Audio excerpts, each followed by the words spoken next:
What is going on, guys? Welcome back to another video. As you can see, GoPro has officially launched their new action camera, the GoPro Hero 12 Black.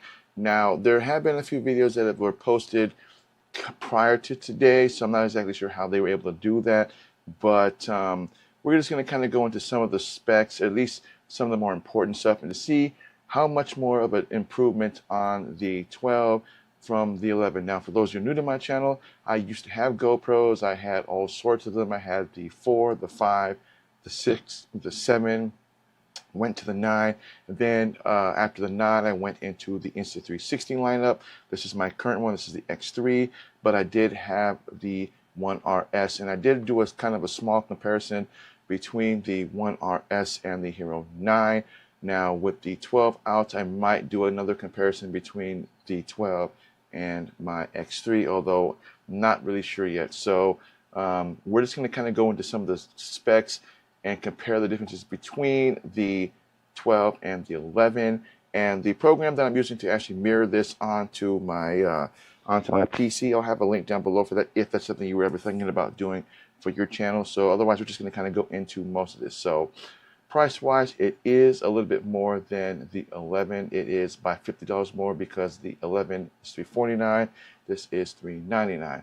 So I'm not going to kind of go through every single specs on here, just the ones that I think that are going to be more important than some that I think that just kind of just doesn't really matter in terms of the overall camera itself. So the one thing that I don't know in terms of how much more they've improved is hyper smooth. Now, when I had the 9, it was, I believe, hyper smooth 3.0, I believe is what it was.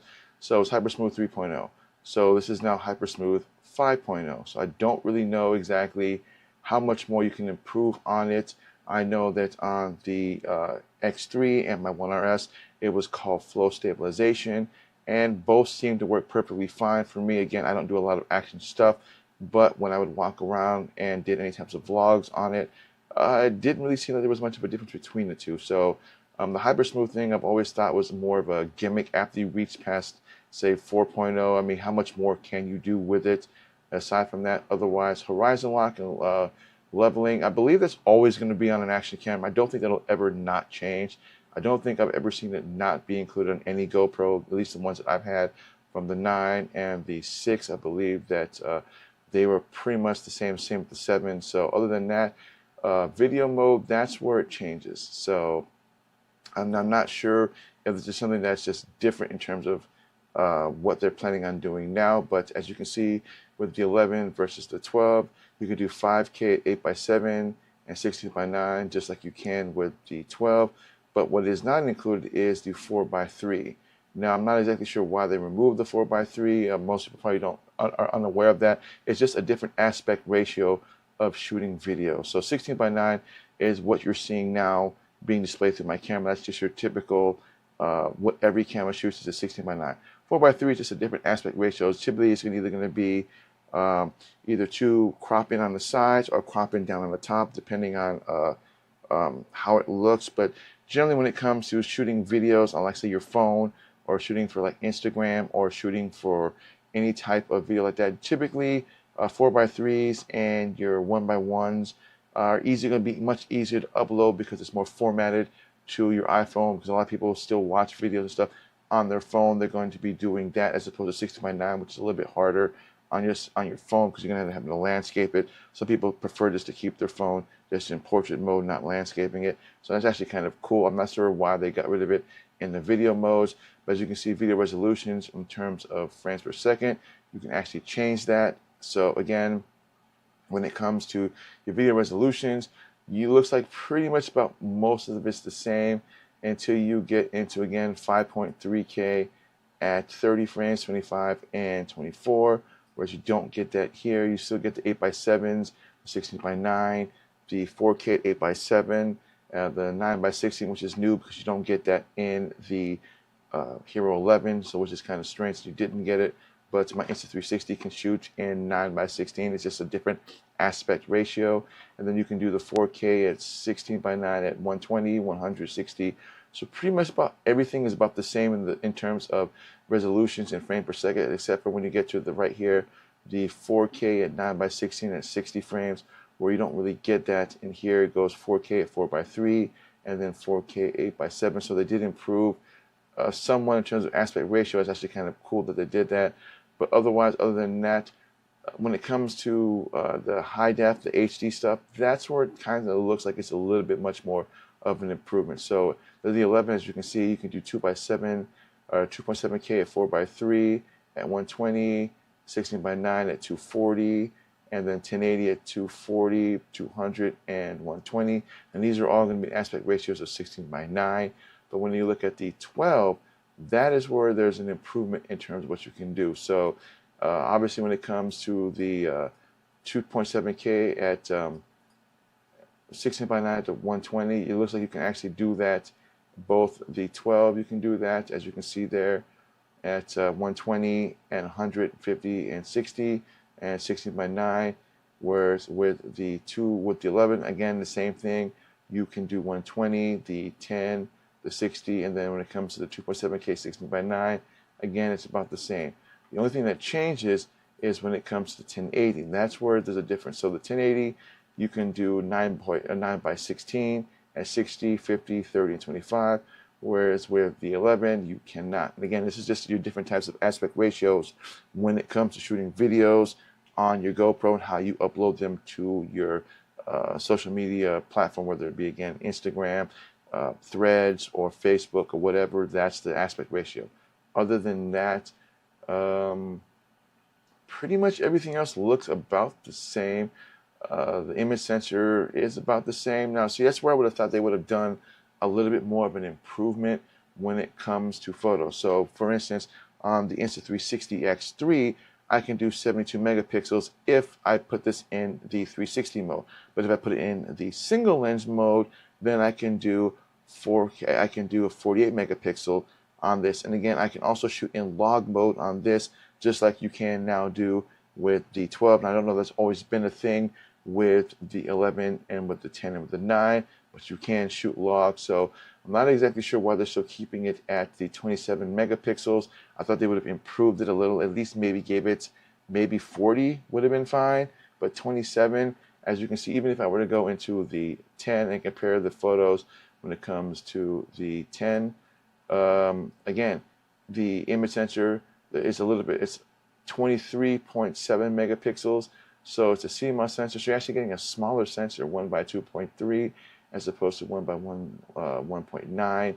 So I'm not really sure why they went that route. Now, again, I never really used my action camera as a photo thing. Even for my Insta360, don't really use it as photo. I'm more concerned with the video quality as opposed to the photos. But I was surprised that it's an improvement by about 4 megapixels. But other than that, I think they could have done a little bit better. I honestly thought they would have done at least 40, would have been perfectly fine. But again, maybe they'll improve that later on. It just depends on how many people actually want that. Other than that, when it comes to photo frames and grab for videos, about the same. The dimensions are pretty much the same weight. Other than the body design being pretty much the same, they still have the same size touchscreen, rear touchscreen. It would have been nice, and I know that a lot of people talk about the Osmo Mobile 4 having touchscreen on the front, and when you have an Insta360, at least the X3, now when it comes to 1RS, there's no front touchscreen. It's just the rear. This is, as far as I remember, there wasn't one. But with the X3, the screen's obviously right there, so it's full touch, so I can actually do all that I need to do right there. With the GoPro, pretty much you kind of have to make sure you have everything done before you hit it. And again, that really depends on how you shoot your videos and what you're doing. But it would be kind of nice to have, they would have improved the touchscreen on the front. Clearly they could, because you can still do it with the 2.2-inch screen on the back. So maybe later on in, say, the 13 or the 14, that could be a thing. But right now, I don't see that being an issue. Battery life is the same, same type of battery. Now, battery life is going to always be dependent on the situation in which you're shooting, whether it be in an extremely cold area or a very hot area, and then resolution and how you're shooting it. There's never going to be a specific, consensus on you're going to get X amount of money, or an X amount of life for your battery. And that goes for anything, even when it comes to the Insta360 X3, the 1RS, or the DJI Osmo. It's always going to be different. Now, maybe when someone does a more comprehensive video between the 11 and the 12 when it comes to battery endurance, then that'd be different. But typically when it comes to battery usage, it's always going to be different on the situation when you're shooting your videos. I never really pay attention much to whatever it says from the manufacturer. So take that with a grain of salt. Wait till a few more videos pop up, and then they talk about battery life in terms of how much more it's improved, as opposed to just what you see on the screen here. Other than that, the medium mods, I'm not going to go too much into that. So now the thing that's improved, what it seems that they've added, is HDR video, which means high dynamic range video, which means that it gives your videos a little bit more of a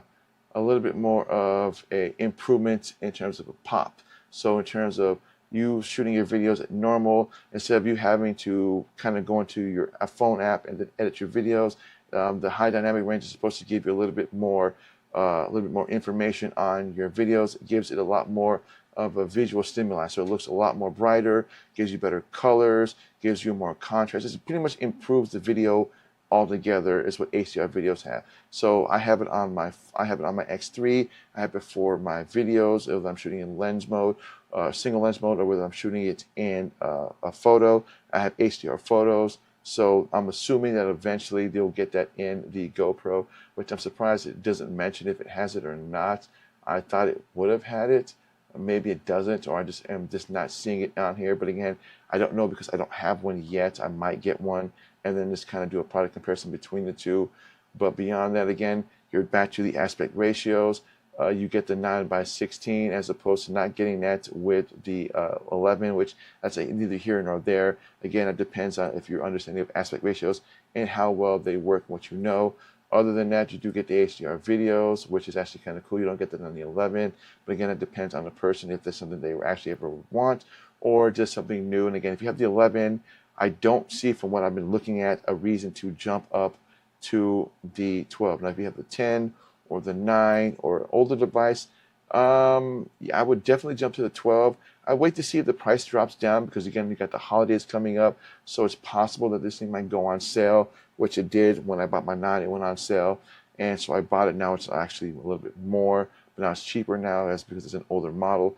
But I would also take a look at that. I wouldn't jump just straight into it first. But again, if you are looking to improve from the 8 or the 7, the 9, the 10, definitely jump to the 12. Otherwise, if you have the 11, I don't really see much of a difference in terms of the need to, at least not yet.